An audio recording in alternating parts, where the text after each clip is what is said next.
Hello, everyone, and welcome to a new program of the Frontline. Today, we have a new guest. We have Aliza Marcus.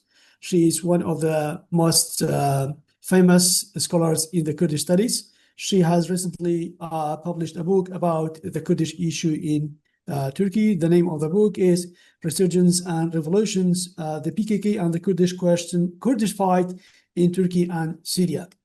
I'm honored to host Aliza to have a discussions about the future of PKK in Turkey and also in Syria, plus in Iraq, and most probably also in Iran, in Rojava. Please let me ask you a question about historical transformation of the PKK. When Abdullah Öcalan, he was captured in 1999, how do you explain the survival of the PKK during that time? Because the leader of PKK was captured by MIT in the Turkish intelligence agency. So what could be the motivation for survival of PKK during that time? Great question. And first, I want to thank your center for hosting me. It's really a great honor for me. When Öcalan was captured, he'd been leading the organization for, over 20 years. He was the founder of the organization, and he ran it very tightly. And when Turkey captured him in 1999, there was this feeling inside Turkey that the PKK would collapse, that there was no way the group could continue without his leadership. And it is really remarkable that they did continue. And I think there are a couple of reasons for this. First of all, he had created such a strong organization that it really could survive in his absence. I mean, they understood what to do. They, continued to have various goals around Kurdish rights and freedoms. And I think even more importantly, Öcalan was still allowed to communicate with the group through his meetings with lawyers, and that way he was able to stay involved. So you had a real period of kind of almost dysfunction within the PKK after he was captured, but nonetheless, the group was able to continue to receive sort of orders from him or ideas, and they didn't want to give up either. So they saw they continued to focus on maintaining unity and continuing as an organization. So do you think they were prepared for this kind of scenario? Öcalan's capture? No. And in fact, we know that they weren't, because in this period that after Öcalan, in 1998, Öcalan was forced out of Syria because Turkey had threatened essentially to attack Syria if they didn't kick out Öcalan or turn him over. So Öcalan fled, and he went around, he was in Russia, he was in Greece, he was famously in Italy for a few weeks. And the PKK and Öcalan himself really felt that he would be able to find a place that would give him sanctuary. They were completely surprised when he was captured in Kenya, in fact, hiding out in the Greek embassy. And in response, the shock was so great that some PKK supporters even lit themselves on fire in protest, and there were huge riots. So nobody expected this. But they, I spoke to a lot of PKK members who were active in that period right after his capture, and he said they told me that their focus was on how they could take retribution, and two, how they could continue the fight almost in his name, and so there was no, although they were caught unaware, they weren't the sort of group to give up. Let's put it that way. Well, it sounds very good. Let me see from a comparative perspective. So how do you see the differences between the goal of PKK, the political ideology and political objective of PKK before and after Öcalan? I mean, when Öcalan he was leader, how was it the ideology and how was the political objectivities of PKK? Then do you see any change after he was captured by MIT? Yeah, so look, when the PKK was founded, Öcalan was very clear. He was going to fight for a greater Kurdistan. And in fact, this was one of his criticisms of other Kurdish groups, including the KDP, that they were, too parochial, right? So he said, we're going to fight for a greater Kurdistan. And the plan was that the PKK would first liberate that part of Kurdistan that was inside Turkey. And then afterwards, they would move to the other parts of Kurdistan in Iran, Iraq, and Syria. After he was captured, even before Öcalan was captured, he had begun to sort of shift the ideology and his view, which was that now he was fighting more for self-rule for Kurds. Although, if you talk to PKK people in the group in the 1990s, which I did, they all believe they were still fighting for an independent Kurdistan. So, it was a little bit unclear even inside the group. Um, After his capture, he completely shifted. I mean, famously during his defense in the Turkish courts, he seemed to disavow the Kurdish struggle, and he spoke about Kurdish rights within a democratic Turkey. So this was a big shift. But over the next 3 years, there were a lot of shifts that went on. When Turkey didn't respond to his overture. He then began to become a little more radical again and talked more about self-rule, but it was in a different structure because I think what Öcalan realized after he was captured was that Kurds were not going to be able, the PKK was not going to be able to force states to change their borders. Like that dream was over. So what he started to talk about, and he was influenced famously by Murray Bookchin and other thinkers, was that Kurds needed to find freedom themselves. So if the state wouldn't give them freedom, they needed to create their own free institutions, and their own free, like almost political systems, and find freedom that way and slowly influence other states. So his ideology really changed from a kind of basic, very sort of Marxist-Leninist influence, we want an independent Kurdistan, to a more nuanced view of how can you get rights? How can you fight for democracy too? How can you use democracy to strengthen your own rights? But at the core, and I argue this, I've always argued this, and it's in my new book as well, it's a type of self-rule. That was something he didn't give up on. No matter how when you read his speeches and so on, they can be somewhat difficult to understand at times, but at the heart is this idea that Kurds need to be able to govern themselves in one way or another. Okay, how do you see the Turkish state's influence on Öcalan's turning point from Kurdistan to have kind of be part of the big Turkey, be inside the Turkey? Do you see any kind of relations or any kind of influence from Turkish state on Öcalan's ideology? Well, look, Öcalan was a prisoner. Yeah. What he could receive, the information he could receive was limited. The people he spoke to was limited and controlled by the Turkish state. So I think it would be, we can't say there was no influence in his discussions. But influence is different from acting because of or being told to do X and then doing it. I don't believe that. What I see in my analysis of Öcalan over the years is he's always looking for a way to get to his goal. And Mhm. famously in the 1980s, when asked how he could make a deal with Hafez Assad, who himself was repressing the Kurds in Syria, Yeah. he said, you know what? I will essentially do what it takes. Yes, Assad is going to try to use me, and I'm going to use Assad.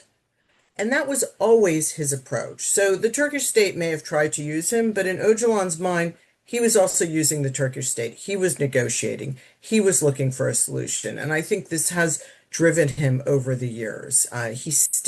He does act in, he makes his decisions, whatever influences there may be around him or discussions, he believes he is negotiating for Kurdish freedoms and rights. Great. Let me go to another point in your book. You have mentioned that the turning point for PKK, it was the Syrian revolutions or Rojava. Um, uh, how do you see the movement's regional positions in the Syrian conflict? If we have historical background, if you go back to Arab Spring, then until now, we are in post-Assad. So how could you explain it? Yeah, I think to understand the PKK during the Syrian revolution, you really have to go back in time to 2002 and 2003 when Öcalan made the decision to form local organizations for each state where, which made up the greater Kurdistan. So he made a political party for Syria, one for Iraq, and one for Iran. And the idea was that, these political parties would lead the struggle in each of these countries. So although they would still operate under the umbrella of the PKK and what was later known as the KCK, they would focus on their own parts of Kurdistan. And that really shifted, the PKK's operations, because at that moment it became truly, I think, a kind of a very strong regional player, because it was no longer just, a Kurdish organization based in Turkey, but it really was fighting specifically for rights in different parts of Kurdistan. And so when the revolution broke out in Syria, the PKK was very well situated to take advantage of it because it already had its local affiliate, the PYD there, which had been organizing for years. And it immediately, sent in Kadro to build up a military force and to be more active in terms of political control. So I think the Syrian revolution really gave the PKK the opportunity um, to almost liberate, a part of Kurdistan. It finally liberated something. Now, you could argue, today it's in a slightly different situation, but there's no question that for many years it governed Rojava. It led it. It set the agenda for Kurds in Syria. So the revolution really elevated the group in that way and gave it something it could point to as an actual gain, a true win in terms of liberating territory. How do you see the PKK's position I mean, on international politics, or international scenes, when they started to fight ISIS? Do you think they gain a very good positions because fighting against ISIS, or what else could be explanation for that huge welcoming of PKK in international society? Right. I mean, their fight against ISIS elevated the organization. Now, of course, during the whole fight against ISIS, the PKK always said that the YPG or the SDF had no relationship to the PKK, but that obviously was false. I mean, the cadre had taken a leading role, and without PKK cadre, there would have been no fight against ISIS, or at least no successful fight against ISIS. I mean, they were critical to this. And the PKK's ability to organize people and motivate them, that all helped in the fight against ISIS. Look, it was an amazing moment. The US ended up in 2015, formally partnering with the PKK's affiliate, which it now called the, Syrian Democratic Forces, which was an attempt to really, you know, try to try to minimize the role of the PKK, but obviously the SDF was still led by the PKK affiliates. I think the group gained a lot of respect internationally. It certainly became much better known, but it was unable to translate that into lasting political change. And I argue in my book that part of the reason is that, in this period that the PKK first started the fight against ISIS, this was between 2013 and 2015, when the group had a peace process ongoing with Turkey. And that allowed Europe and the United States to, I think, look more favorably upon the PKK because it wasn't engaged in armed struggle with Turkey anymore. In 2015, in the summer of 2015, that changed. The PKK went back to war with Turkey, and that really hurt the group's ability to mobilize support internationally, even as it was being supported militarily in the fight against ISIS. But European support, American support never went beyond military support. I mean, there was a clear policy to not engage politically on the ground inside Rojava, and that hurt the group ultimately. So, so you mean that the US or European support for PKK could be because of the fighting against ISIS? Well, I mean, the US and Europe were not supporting the PKK as such, but they were backing the fight inside Rojava, and that meant that they were backing PKK forces in Rojava.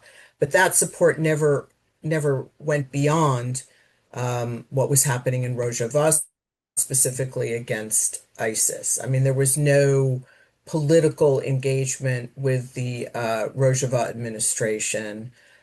There was no attempt to sort of legitimize them in Europe politically. It was always on the military level. So I'm not saying they weren't supporting the PKK, and Kandil or anything like that. They were supporting the group's affiliates inside Rojava to fight ISIS, and that was where the support ended. Oh, so how do you see the U.S. Special Envoy Tom Barak's visions regarding to the YPG and SDF uh, from their point of or Yeah. how do you see that Tom Barak's visions? I mean, it's really hard to say because there's been a lot of kind of changing statements over the months. I think what's clear is that the United States um, wanted the Syrian conflict, the internal Syrian conflict, to be settled. They didn't Yeah. want, they made a decision that they weren't going to support the Kurds in making greater demands against Damascus because America's priority was really, stabilizing Syria, getting it off various terrorism lists and so on. Um, and I think, and you see that's, ultimately there was an agreement made. I mean, I have to say also, Masoud Barzani was very helpful in sort of helping, I think, um, smooth the way in the Kurdish area with the Kurdish opposition and the PYD. Uh, so ultimately, look, ultimately the Kurds received not as much as they wanted, but not nothing. And what I always say is it's really too early to tell what the solution, how Kurdistan in Syria is going to look. We don't really know. The agreement is still being negotiated. We don't know about the security situation. We don't know how the economy is going to grow. We don't really know what the new political formations will be. But what we do know is that, the Kurdish institutions, the political institutions, the key Kurdish players, they still remain in Rojava, and they still have local Asayish there. The military brigades that were trained have now been returned. So there is a certain, maintenance of the Kurdish area there, despite or because of the agreements. But it's too early to know what it will, I think we don't know in 2 years what it will look like. So how do you see the Turkish influence on U.S. policy in regarding to the Kurds in Rojava?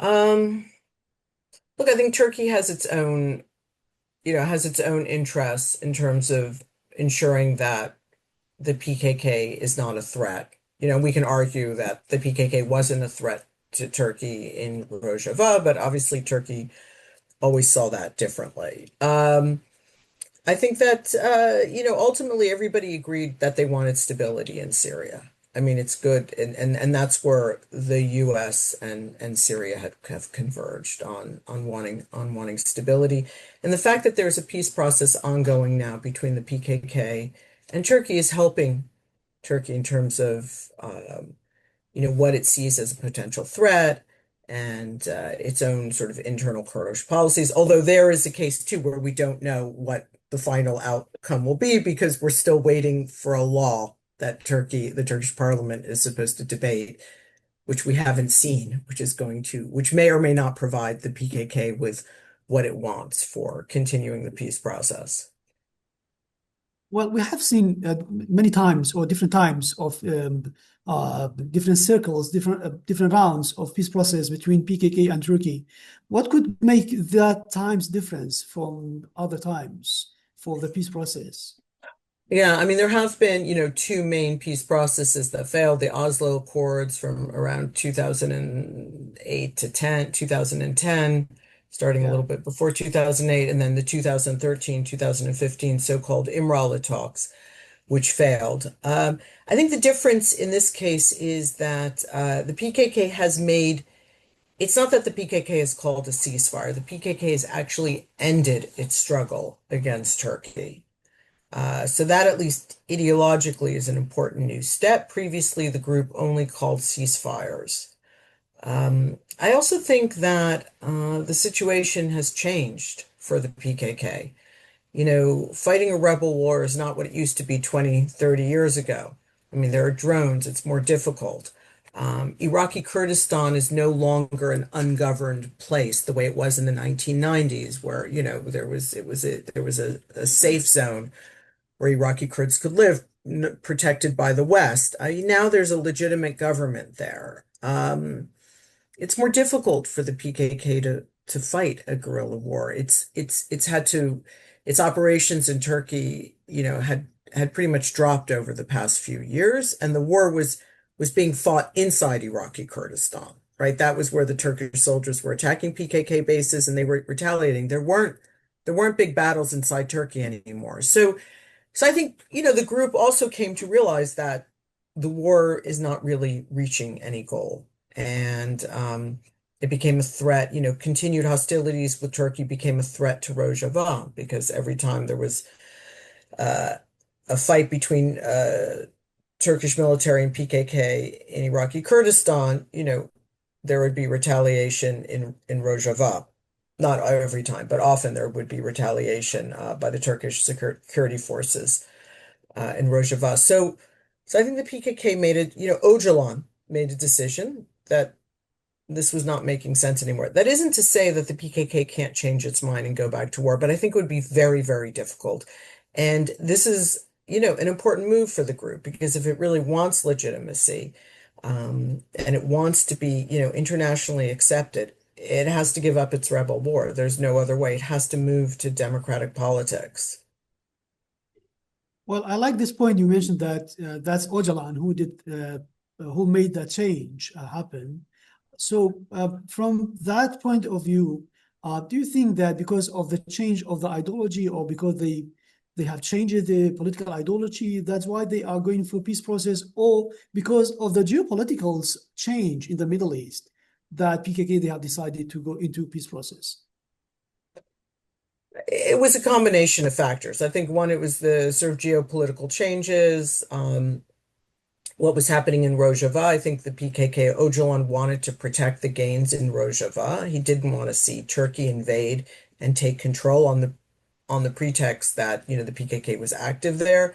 So I think that was part of it. I think it was an understanding that war was not going to lead to anything, that since the disastrous decision in 2015 to return to fighting by the PKK, nothing had been gained. The group, in fact, had lost ground, even as it remains politically dominant. But, inside Southeast Turkey, PKK was much more limited.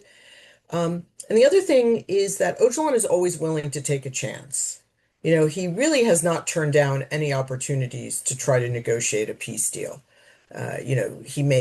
I can fault him for agreeing to go back to war or other things, but, he has certainly taken every attempt to make peace. And obviously the Turkish state came to him and convinced them that this time there really would be a serious peace deal. And he would never turn it down because I think he does want to deliver in the end. And he knows time is limited. His time is limited. He could see where things were going. So he's giving it a chance. And from what I read in the PKK papers now, I mean, the group really seems behind this peace process. Well, my last question as an expert for the Kurdish question, about the Kurdish question. So how do you see the future of the Kurds? For example, in Rojava, we have a PJAK, part of PKK. They are also very active in Rojava. So how do you see the Kurdish question in Rojava? Because we are in ongoing conflict in Iran, between Iran and US and Israel. So what is your perspective regarding the Kurdish question in Iran? And that's probably the most difficult question because that is such a live issue. We don't really know where it's going. We do know that, there are a number of Iranian Kurdish groups that would like to be active, but it's also very risky for Iraqi Kurdistan because Iran can and does retaliate against Iraqi Kurdistan when there's activities by Iranian Kurdish groups. So this puts the whole region, it's very difficult. I mean, I think groups like PJAK have to really balance what they do with, the chance of Iranian retaliation. Obviously, the Kurdistan Regional Government puts pressure on the groups, not to retaliate from their territory. What's important is that, look, the Kurdish groups are not that, I mean, they're strong. The Iranian Kurdish groups are not that strong. I mean, they have, armed people, they have weapons and so on, but they're not going to topple the regime in Tehran. So this is a very difficult period. I think we don't know what's going to happen we don't know with, tensions between the US and Iran ongoing and so on, what the Iranian Kurdish groups will do. But I think that the experience in Rojava has shown Iranian Kurdish groups that the US will support you for its own aims. But if you want more than that, you're going to have to make a deal in advance, because the Syrian Kurds certainly felt that the US had abandoned them in the negotiations with Shara. And I think that's something that other Kurdish groups take a lesson from. Well, Aliza Marcus, thank you very much for your insightful explanation. I'm very honored to host you today. And again, thank you very much. And we will see you in future events. So again, thank you very much.